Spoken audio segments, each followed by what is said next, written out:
Hey, folks, welcome to another episode of the show. I'm Joe, and my guest runs Wisconsin School District that just scored close to 85% out of 100 on the state report card, top 1.6 in growth, number one high school in Madison Metro. Come on. First time in district history, actually. The highest rating the state actually awards. Dr. Dana Monogue, welcome to the show, my friend. Hello. How are you? I'm doing well. So we're skidding into the end of the year. What's Yes. it like to be you right now, boss? May is like an entire year, I would say, all in of itself. So we're excited that May is coming to an end. All good things, lots of celebrations. But overall, this is my 7th year in the role of superintendent. It's been my best year yet. For all kinds of reasons. So I think we're all ending the year tired, like everyone else who works in this industry, but really, really grateful. Yeah, most leaders, I think, in your seats, as I've heard, are exhausted, Hmm. and Hmm. that's in that question. That's just Yeah. a reality. But the fact that you still find interest in the work is either the reason Middleton works or the reason why you're sleep deprived Yeah. since Exactly. 2019, Yeah. right? Right. I Exactly. want to pick on something. Most districts pick a lane. Okay, pick a lane. Uh, Excellence or belonging. I'm going to go there. Excellence or belonging, and they say they do both until the budget gets really tight, and then you find out really which one was the tagline. Right, you're number one academically. Okay, that not by accident, right? And you have co-built a K-12 framework around belonging, really from the ground up. In my mind, eighth grade algebra, the math just doesn't work, except yours does, boss. Tell me Yeah. how. Yeah. We have a lot to attribute, I think, our success to. I think we really have all the ingredients that are necessary for a successful public education system. Starts with our Board of Education. I work with and for a 9-member board. They are amazing. They really want to be a governance team with me and my central leadership team. They hold us to high account, but they really want to be in the work with us. They're super Mm. supportive, so we're grateful for them. We're in an ecosystem here in Dane County, Wisconsin, that's very pro public education. So there's just a lot of community support. Just recently this year, the Middleton Chamber of Commerce pledged their public support of our school district and are encouraging members to get intimately involved in the work of the district, which is, resulting in a wide variety of amazing opportunities for kids. We have great people who work here. We're in a people business, from our district level leadership team to principals to school level leaders to instructional staff, support staff. We own our own bus company. Our bus drivers take their job really, really Any seriously. electric buses coming onto the fleet anytime soon? We have one electric bus, Okay, for okay. which we got a grant to purchase, and it It's has always not. fun when those get unloaded and Yeah, it has not been working all that well. So, we're taking our electric vehicle routes kind of slowly. But yes, we have one, and we have a that's an couple of other. unpaid unadvertisement for those in the Yeah, busing industry right now. exactly, exactly. So I think the people who work here take their jobs really seriously. That's why I think we're seeing the success. And That because of that, you have people that believe in standards of excellence in terms of achievement. And that's what I'm getting at. Yeah, And all of the essential qualities that are part of the climate, culture, and environment that says you belong here. yeah. I think we're on the right path. There's always work to do, but we're on the right path when it comes to focusing on the whole child. Yes, academic rigor and excellence is important, but human excellence is just as important. And so, beginning with our littlest learners in 4K all the way through high school, we have structures built in at every level, that work on social and emotional learning, that Mm. work on those soft skills, that work on belonging. Um, Last year, we created what we're calling our future preparedness framework. It's our version of a portrait of a graduate. It's called the Cardinals Journey with the Middleton Cardinals. And we've identified 8 competencies that we really are trying to instill in kids as they move through our system. And it's all of those things that we believe as a community, not just as a district, our kids are going to need to be successful in whatever life path they choose, after they graduate from us. And it has really allowed us to broaden our definition of excellence. Every month, our Board of Education honors kids in a formal way who are Oh, wow. embodying one of these characteristics, and staff members nominate students for this award. And you would not believe it. I mean, we have, entire families coming in, grandparents coming in. We've been just to celebrate what these kids are doing, and the stories that have unfolded attached to these 8 competencies are so inspiring.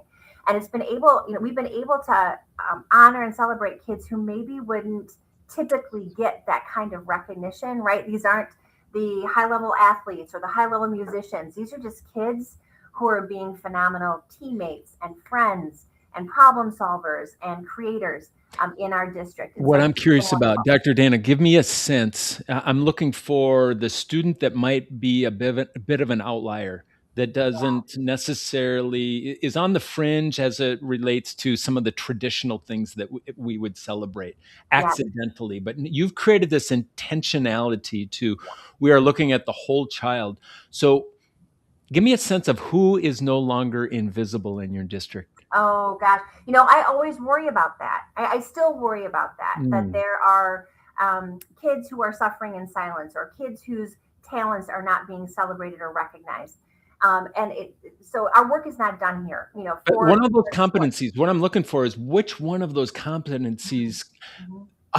ushers that kid in, where Yeah, normally, the same 3 or 4 competencies, oh, I that's not for me. That's not for me. yeah, Which one?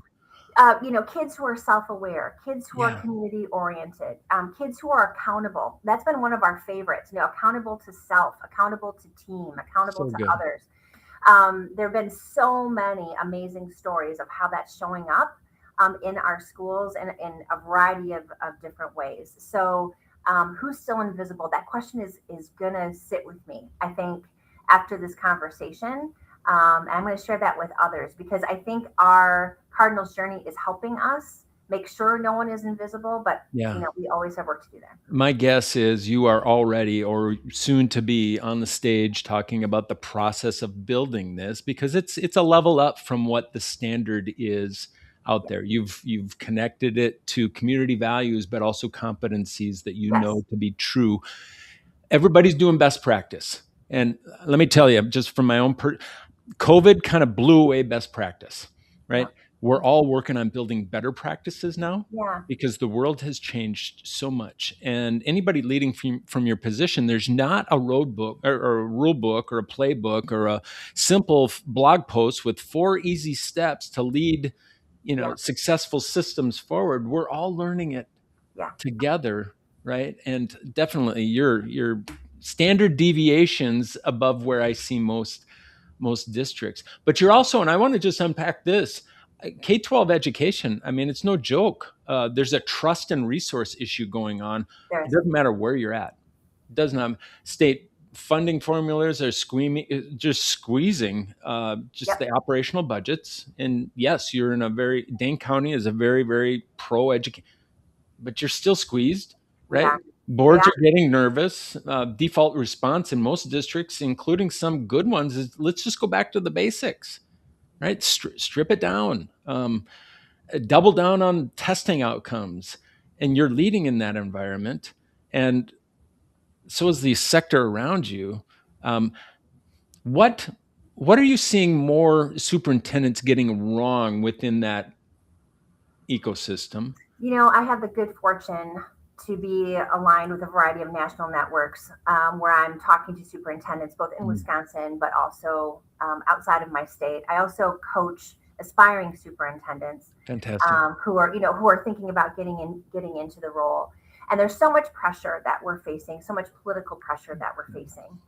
Um, some of it self-imposed, some of it is imposed on us. There are a lot of reform efforts that are happening out there. I think many of them with good intentions, but with really negative unintended consequences. Mm, And I think the most successful superintendents that I try to emulate, that I really look to for inspiration, are those who've figured out how to communicate across difference, how to truly listen, regardless of your political affiliation, how to be open to feedback, even from unlikely sources.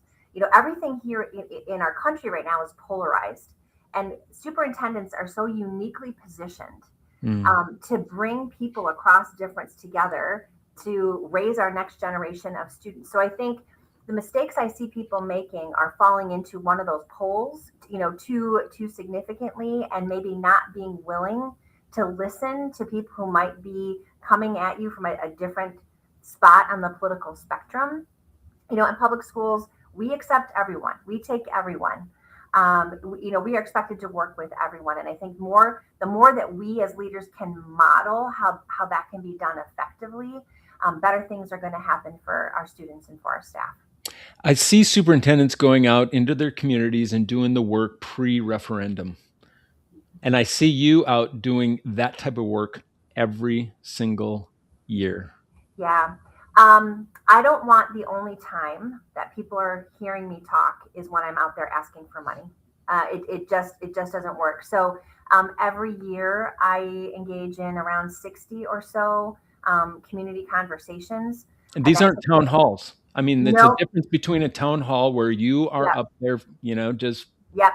It really is more homey and more personal than that. Mm. It's an opportunity for me to share what we're celebrating, frankly, what we're struggling with, to hear from people, their thoughts, their questions. I'll talk to anybody who will talk to me, from a coffee clutch in someone's home, all of the service organizations, all of our PTOs. I'm out there a lot. We just did a community survey. 70%, just like in every other district, 70% of our community is not directly tied to our schools, but they're taxpayers. And Yeah. so we really do a lot to inform that we call them the 70 percenters. We did a community-wide survey very recently. More than 80% of our community values strongly our school system. That's a crazy positive metric. And we also know, as you're talking about budgets being tight, we're heading into the likelihood of an operational referendum here next November, and we're tapping into our community to find out sort of what their appetite is for supporting that. We have an 80+% positive rate from our community, and our community is saying, and we can't pay anymore, and we're all struggling financially, right? So that reality that you're talking about is very true here. We're constantly talking about where we can find efficiency, where we can cut, what we can do differently. When we feel we have the sort of recipe for a really successful school system, that's really hard. That's really hard to do. But is the reality that we're all facing. Yeah. And it is, as much as you have the competencies for the students right now, the leader competency of at the very, very bottom base, building trust. Yeah.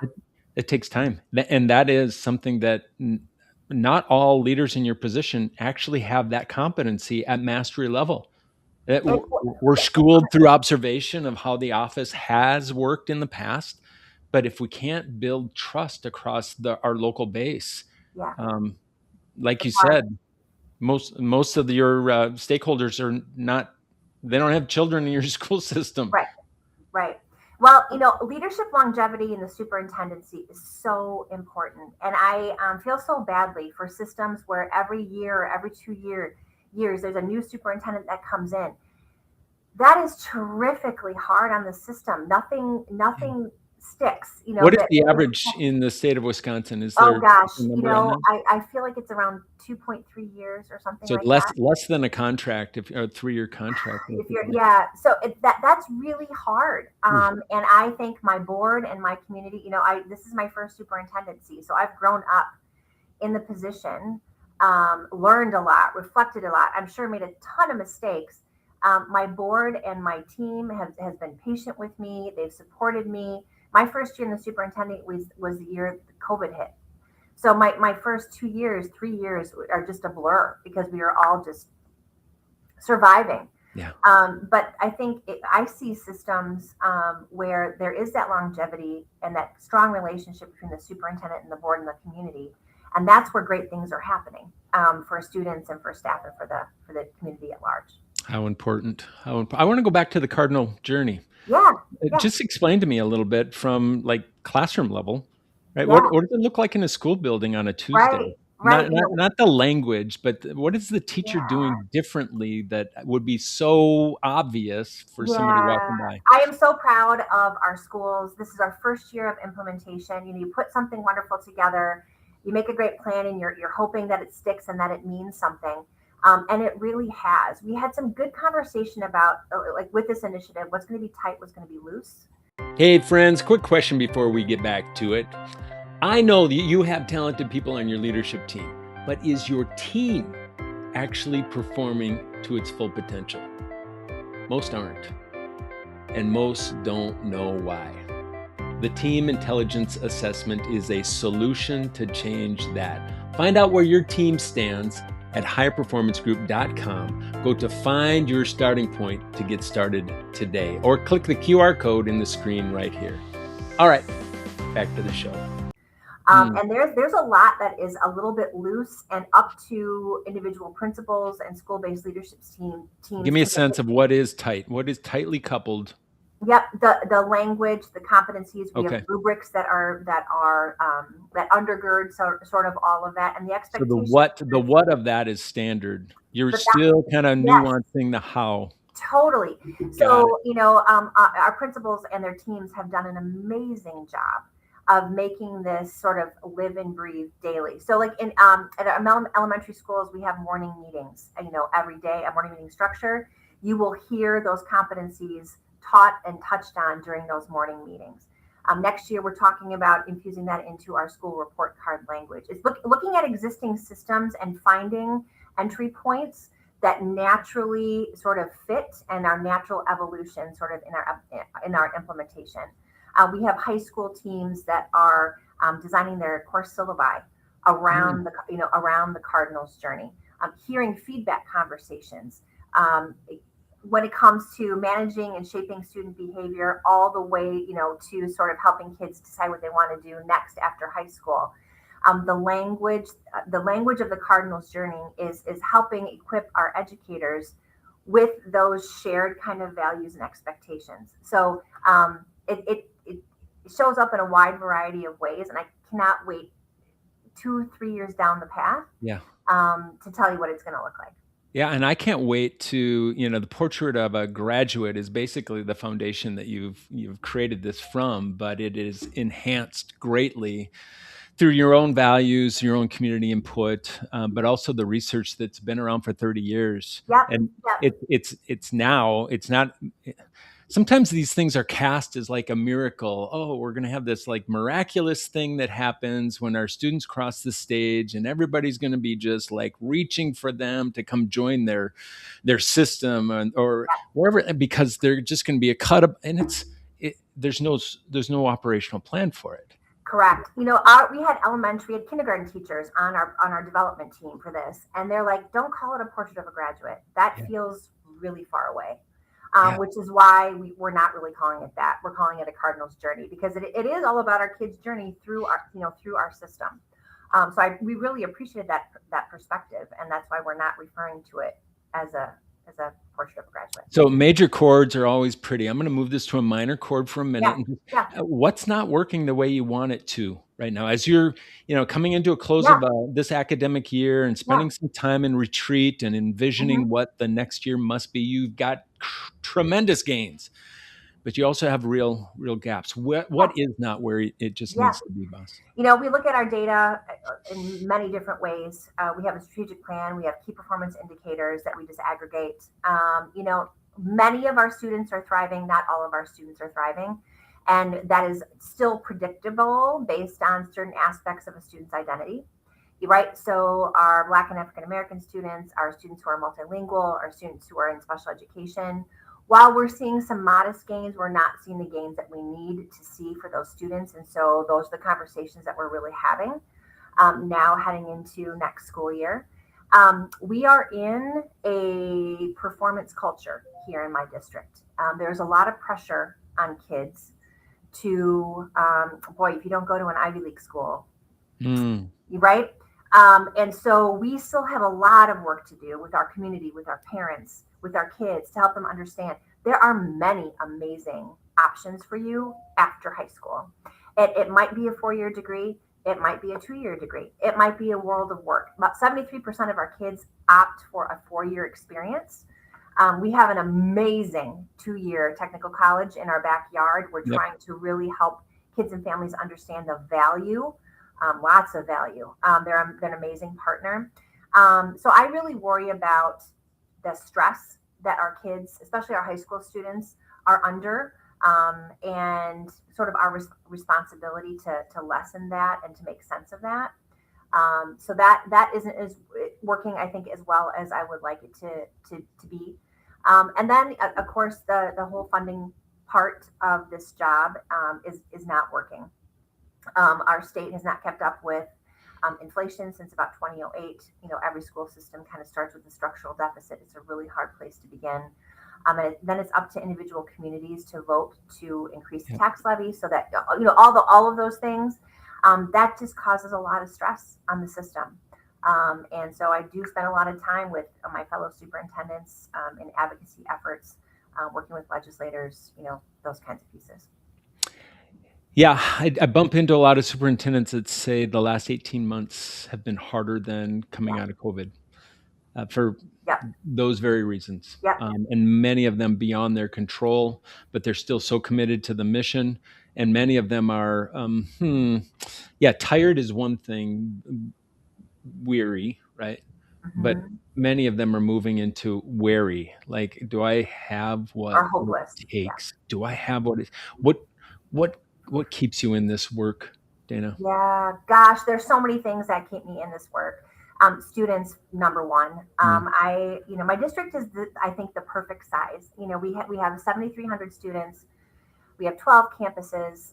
This morning, before I talked to you, I was in 3 of our schools. I can be in schools a lot. I interact with students a lot. I have a superintendent student advisory group at our high school where I meet with high school students once a month. I prioritized really listening to kids and student voice as a superintendent. It informs my leadership every single day.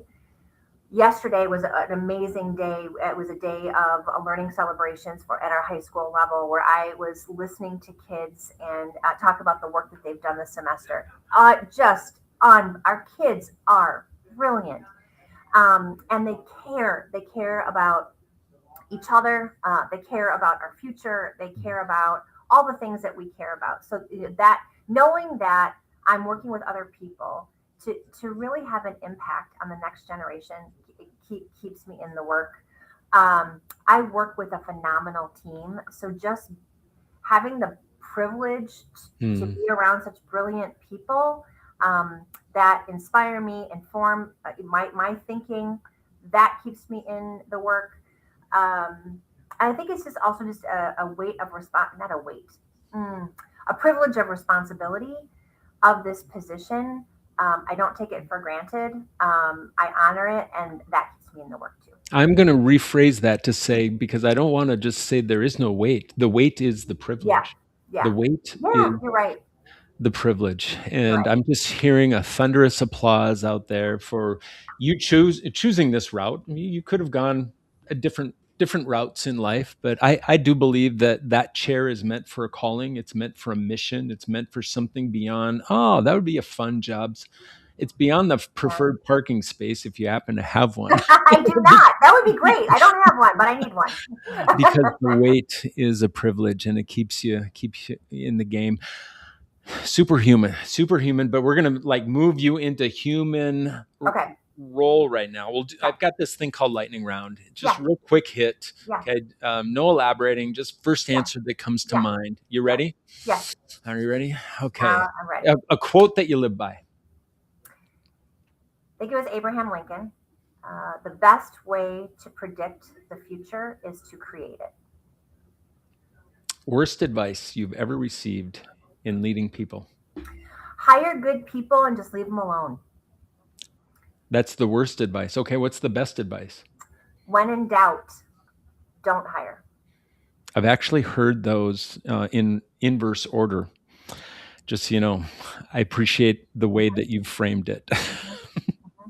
An unpopular opinion that you're just eager to defend. I really think in education, especially, well, middle school, high school, elementary school. Our kids are so capable. And I worry that we don't hold high enough expectations for them. And I think the more we can take the ceiling off for kids and give them the reins, give them support, coaching, and guidance, but really allow them to lead their own learning, to problem solve, to fail, to make mistakes, to learn from those. I think they will continue to amaze us. You know, we are building some pretty innovative programming at our high school level where this is sort of the driving force behind what we're doing. And every time I am with students and a group of students, and they're sharing with me what they're doing, what we're the experiences that we're giving them, the business partners that are working with our kids, to a business partner, they come to me and they're like, Dana, I had no idea high school students could do XYZ. So I think we have to just let go of control, and give kids really authentic, amazing experiences while they're with us. Anything you've changed your mind about recently? I change my mind all of the time, because I'm surrounded by such thoughtful people who have the courage to offer other opinions, a dissenting opinion, a different voice. I would really love to come up with an example of a decision. Oh gosh, a decision I've made, or a decision I've changed my mind about. Um, Any snow cancellations that you'd pull back? the Just wor- asking. it's the worst part of my job. I will tell you. I dread the potential snow day. Welcome to the Midwest. How about a decision in this role that you'd make 10 times over? When you say that, I think about all of the different people that we've hired for different positions and how they are thriving and making such a difference for kids. I would hire them, 10 times over. I think about the Cardinals journey work that we did. That I did initiate that here in our district, and I co-facilitated the development team with a board member. It was the first time a board member and a superintendent had ever co-built with a team something in our district. I would do that 10 times over.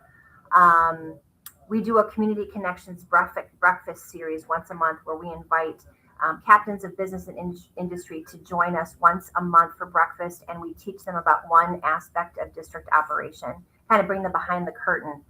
And we just finished our third iteration of that. Because of that, we create all of these champions for our district and all of these key communicators in a variety of networks. This was an idea that I acquired. No, I admired and acquired. I didn't steal. I admired and acquired from another superintendent, and we kind of made it our own. I would do that 20 times over. It has been one of the most high leverage, I think, things that we've done recently to foster trust in our community. Okay, Wisconsin girl, Culver's or Quick Trip? Oh, they're both so good. I would say Culver's, just because I'm a big fan of their cheese curds. Nothing better than the custard there too. Guilty pleasure that you're slightly embarrassed about? Can we go there? I like to binge watch just a good mindless show. Right now, I'm watching Widow's Bay. If you know, you know. Check it out. It's a great show. Widow's Bay, another unpaid advertisement. If you weren't running the district, what would you be doing? I started in college in pre-law, and obviously that's not where I landed. But I've always kind of wondered about that. A word. MCPASD's future. We just updated our vision statement, and it's engage, empower, evolve, and it's kind of a personal mantra. And it's what we want to be doing with the adults, and it's what we want to be doing with our students. Dr. Monogue, everybody, this has been a high power exchange. So appreciate you being on the show today. I appreciate the opportunity to talk with you. Thank you. I always try to pull that, what's the lesson here? There's so many of them.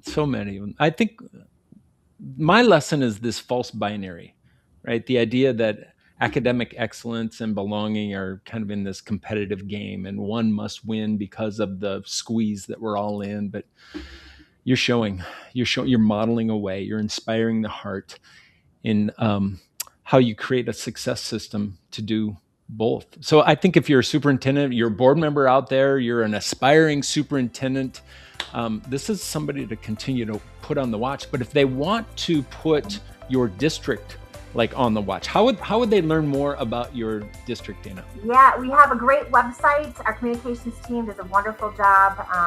MCPASD, just Google that. Also follow us on socials. We're very active. Facebook, Twitter, etc. Instagram. So give us a follow. We'd love that. All the places. All the places. That's the show, friends. Keep your dukes up and keep modeling like this amazing human right here. Thank you again. Peace. Thank you. No, I appreciate it.